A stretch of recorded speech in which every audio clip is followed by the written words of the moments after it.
So, how are we doing, people? Yeah! That's what we like to hear. That's what we like. You know what? That response right there, that's one of the main reasons I love doing stand-up. Because where else can you ask the question, how are you? And woo is acceptable. Where? I don't know, maybe a crack house? But in normal life, where are you going to, like, you can't do that in the office, can you? You can't be by the printer. Oh, good morning, Dawn. How are you? Woo! I was thinking about this recently. I was thinking about school. Because I feel like teachers are their own species. Like, they've got their own language. They've got their own slang with each other. Like, a teacher would never say thank you to another teacher. Instead, they'll say something like, you're a star. And there's me flipping through my textbook, a star? Huh, must be a red dwarf. Teacher would never say free child labour. Instead, they'll say something like, sorry to interrupt, just looking to steal a couple of big, strong boys. Any big, strong boys here who'd be able to help out with a secret task? Here's one we can all relate to. Everyone had that teacher that acted like leaning on your chair was the equivalent of freebasing cocaine. You're in class, you're bored, you're like, let me lean on my chair, no big deal, right? And at that exact moment, the teacher will disappear from the whiteboard and reappear next to the window. You remind me of a boy I once knew. Timmy, I think it was. Ah, yes. Chipper chap, old Timmy. Always swinging on that goddamn chair. Reckless. Until one day, he smashed his head on the table. Did he die? He wished. The blunt force trauma made it so he couldn't pass a single exam, which we all know is the most important thing in life, isn't it? Yes? He grew up jobless and poor. Things took a turn for the better for Timmy. He met his wife, Lily. They had 3 children. They were happy. And then all of a sudden, BAM! AIDS. And there's nothing funny about that. His wife took the kids in the house and he spent the rest of his days alone. Is that what you want? Is that what you want? Stop swinging on the chair. And you never believe him, do you? You go to your friend, you're like, that story's not real. That story is real. How do you know, sir? Because I'm Timmy! I'm Timmy. Oh, God, no. What have I done? Oh. Lily, no. Oh, God, the children. Oh, fuck. Are you all right, sir? Woo!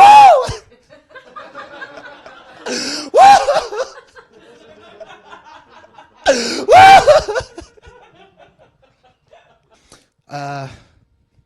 Bit more about me. I'm 27 and I still haven't learned how to drive. And you know what? I hate that people try and make me feel bad about it. Like, because when I tell people I can't drive, they act like I've just said, it's ridiculous. Deep down, I'm terrified of becoming a motorhead, and I'll explain. You guys know what a motorhead is, right? Yeah. Those guys that love cars a little bit too much, you know? They don't love cars. They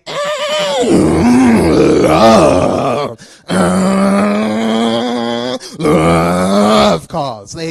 All they think about is cars. All they talk about is cars. It's literally all they car about. And you know what?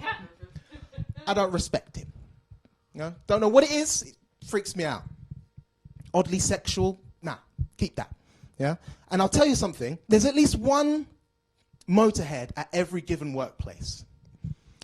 At my last job, this guy would trap me in a corner and start showing me pictures of cars on his phone, like it's porn.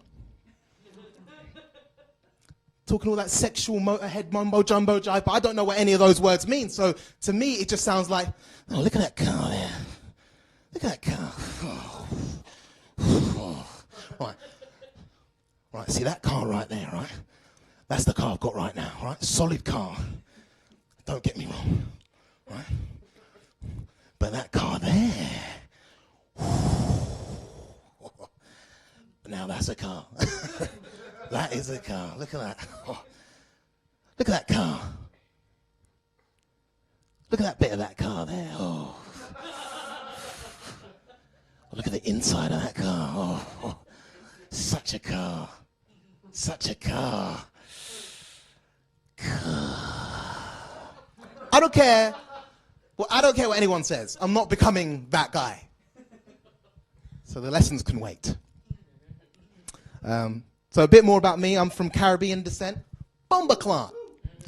And yeah, thank you. Yes, I'm from Caribbean descent. Booyakasha. And when you're from Caribbean descent and you got Caribbean parents, you get quite a strict upbringing. Has anyone else had quite a strict upbringing here? Anyone? Yep, we've got a few. We've got some trauma in the room. It's nice. It's nice to know there's some trauma in the room. You know, you ever had it where you react to something your parents said and then you realize, oh, my life's on the line now. My life. Would happen to me all the time. I'll be in my room playing Crash Bandicoot. Mum will come in. Wesley, I thought I told you to clean this room. This room is a mess. Get off that game and clean it now. All right, Mum, after this level. No, I said now. But it won't save. It won't save. You turn it off or I'll turn it off. And all I could think to do to get myself out of that guaranteed death sentence was to just act like I was beatboxing the whole time. It's just...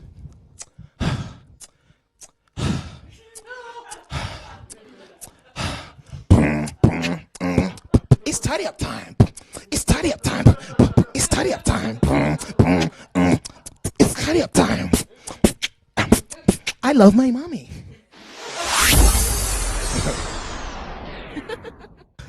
Now, 27 years old. Yes. How big is your trauma? Yeah, I mean, it's... I don't know. I think trauma is only trauma when you realise it's trauma. Mm-hmm. You know? Yes. So, you know, it can be someone having something bad happen to them and then they share it with their friends as though it's normal. And then they're like, whoa, that's not normal. Then it becomes trauma. So, as far as... like my parents and stuff like that, it's pretty standard. It hasn't really affected me consciously. So yes. Yeah, and I love them. They love me. Like I don't want the social services to come around. I think I'm a bit too old for that anyway. Yes, yes, you are. Bit too late. The government. Too late just a bit to too blame late. your parents for the rest of your life. Yeah, should have called them sooner. Wonderful.